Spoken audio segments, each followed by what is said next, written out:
running back play he made in that Boston College game, and where is he in terms of where you see him fitting in? Yeah, I mean, Adonis has had a good camp,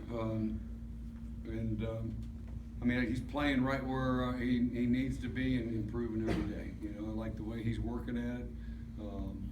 You know, he's an extremely talented guy, a lot of abilities, always still working to develop that skill set and sharpen the tools in his toolbox, so to speak. And Brian's doing a great job, and Brian Mitchell, and I just like the direction he's going. He's got a lot of ability. He's got the ability to play the ball. He's long, and he can run. So those are all great, you know, attributes and skills to have at that position. But I like where he is right now and how he's working, and it's good to see us have a corner that has been making some plays. You get a guy like him, and Faison both have made some good plays out in space, and so you know, we hope to keep that with that trend. We're going to need to this week for sure. Obviously, he has a very different body type than Greg, and Greg played well in the opener. How big an advantage is it, though, to be built like Adonis at that position, the way offenses are? Yeah, I mean, we're all looking for those big corners too. I mean, the receivers are getting bigger and stronger and faster, and you know, we've over the years we've had some length at our corner spot for the most part.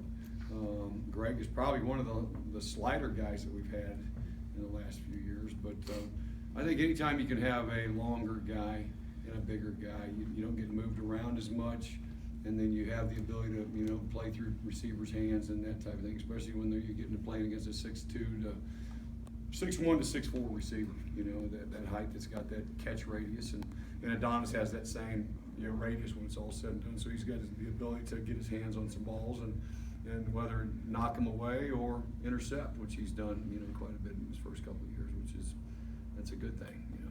Obviously, he got himself into some trouble and missed some time. Is he a guy that you've talked in the past about guys you kind of have to keep your eye on and stay on top? Does he seem like that kind of kid? No, you know, I mean, you know, young people are going to make some decisions sometimes that maybe are not in their best interest. They don't think ahead sometimes, and you know, we've all done that probably in our youth at some point in time. So, you know, it's unfortunate sometimes, but it's a learning situation, and I think you learn from it. How different is ECU's offense under Montgomery? You know, they're still wide open. They're very similar to what they've been, though. I mean, they're fast tempo, up tempo, probably a little bit more tight end in there than what they've had maybe in the past. But they did have that big tight end, you know, in the last couple of years at ECU. But very similar. I mean, I see a little bit of carryover from Duke, and I see a little bit of carryover from ECU. I know right now they are playing the ability to have two quarterbacks in the game, which Duke had done that in the past too. You know, number 11, the kid that ran quarterback against us last year, had a big game, is a dynamic athlete. He's made plays against everybody, whether it's at running back, whether it's at quarterback. You know, he's just an explosive, dynamic athlete. The quarterback they have right now reminds me of the guy they had 2 years ago, to be honest with you. He's a gunslinger, very accurate, knows where he wants to go with the ball. He seems to be a very mature kid, and a lot of poise. And then I think, you know, I personally think this is, other than you know, I think their backs are very, very good. I don't want to slight them, but these will be the best core of receivers that we have faced today. And so, and like I said, I think the quarterback's a very talented football player and throws the ball well. So anytime you have that, you've got abilities to, you know, create some plays. Speaking of Summers, the other quarterback, that I guess he's second on their team in rushing yards right now. It looks like they use him a lot, like you said, like they used to. How much you guys kind of struggled with him last year give you a little bit of Well, last year's going into it, you know, he played 5 snaps in our game. I mean, they played 3 games or whatever, and we never saw him. We picked the one kid a couple times, and then they put him in, and you know, we had to adjust our whole game plan, you know, around that. And I like just where we are now defensively, just in our structure and where we're fitting, and guys with their reads, and our secondary with their fits. And you know, we played so much man free in that game, and all of a sudden you miss a tackle and there's a big play, and I just feel like we're in a better place right now as far as how we are defensively. that doesn't, we gotta go execute still. And that's what we did this past weekend as opposed to maybe the weekend before. But we weren't as stressed at maybe that position that we can be again this week, which, they'll play him at running back and, they'll hand him the ball from there and they'll get him the ball out of the backfield and, free release him and run wheel routes and then they'll put it in his hand at quarterback and, he'll run the zone read, they'll run quarterback sweeps, they'll run quarterback counters, all those type of things. And and he's talented. I think he's one of their better athletes without a doubt on our football team. You kind of touched on a little bit there, talking about being happier with where you're at, but you guys last year, I guess, gave up an average of 5.5 plays of 20-plus yards per game, and now you've given up like 5, and you're only 3 games in, but that's a major difference. There's only a handful of teams that have given up fewer than you. What's different? Well, I think what's different is just our structure, what we're doing. I think, having more eyes on the ball, guys knowing exactly where they need to fit, know where the ball's being spilled to or where it's being hammered to, those type of things. It's just important that guys can get there in a hurry, and get there in the right spot. And a little window that may open up can close pretty quickly, and that's what I'm saying. That's where I like where we are. I'm not saying are we where we want to be yet. No, I thought last week's game kind of just got on a roll and played in our hands and that type of thing. We had great field position and we got them behind the sticks. But we've just got to continue to grow and improve and develop our habits and being consistently good. But I do like the direction we're going. We're through 3 games, and we've got a green group, and we got to keep growing as far as, and that's what's exciting though from our side of it, on both sides of the ball. So we're in all phases of the game as well. So we're learning new things, we're doing new things with a new offense, a new kicking game, some new stuff defensively, or things that we're going back to that we haven't done for a couple of years or in a couple of years, and so it's fun to see the process working. You mentioned a lot this offseason about being more multiple on defense. Have you been able to do that as much as you'd like this year, or have you had to kind of revert back to what you did in the last couple of years? No, you guys can look at it. We're playing a lot of 2 high safety. We're bringing a lot of zone pressures, and we're jumping into some 50 looks. We're jumping into bear looks.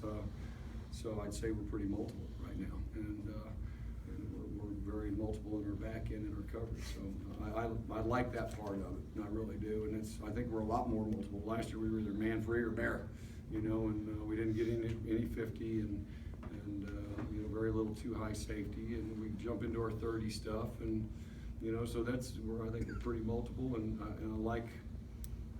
I like that. It creates a little chaos up front for offensive blocking schemes. It creates a little chaos for the quarterback. So,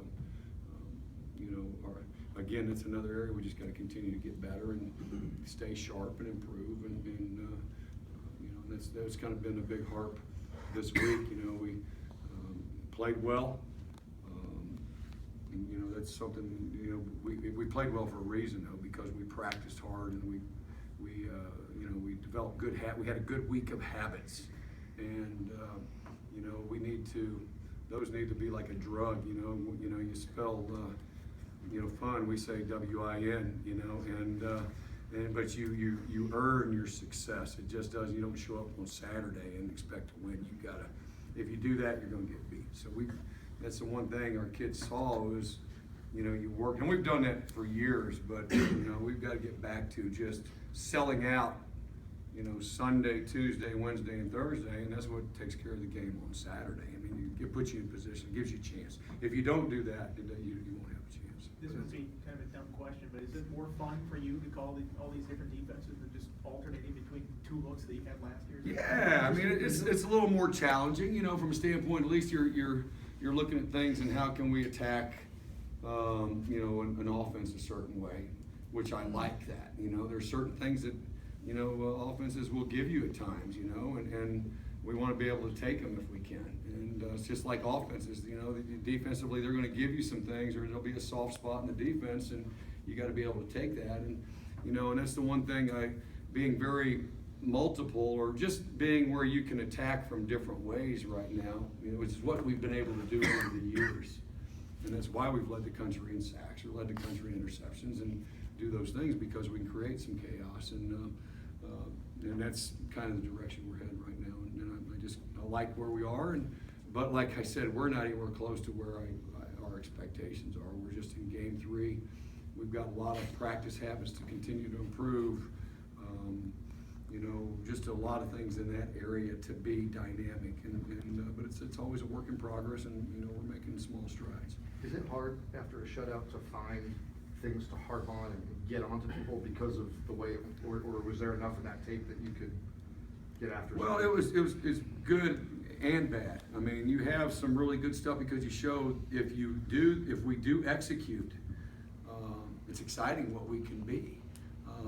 But then there was a lot of plays that we kind of ran around blocks, certain things that against maybe a team that might be a little bit better, a Miami or a Pittsburgh or Georgia Tech, Syracuse. I mean, whoever with North Carolina. That all of a sudden those plays become big plays. When you've got maybe some little more skilled athletes and that type of thing. And I'm not saying anything a slap against BC. I'm just saying that where the game got to, and we played some backup guys. At times they were not very disciplined in their fits. And those guys, I told them on Sunday, is you feel good about the win, but really we weren't that good with certain groups. And you guys are a play away from being the guy, and those guys need to develop that consistency, and because they are a play away, to go in and be able to perform and be productive and play within the scheme of the defense. So that's kind of where we can get better. I do like our first group. Those guys, Woody Barron, Nigel Williams, Kenny Canham, Chuck Clark, Andrew Matua-Pawaka. Those guys have played a lot of battles, and those guys are playing so fundamentally sound right now, and they're being great leaders for us, and that's a big part of hopefully as we continue to move forward. But that those guys, what they're doing and how they're leading, I really appreciate that, but they're the way they're leading by their play, and they're leading by their practice habits and that type of thing. So I'm really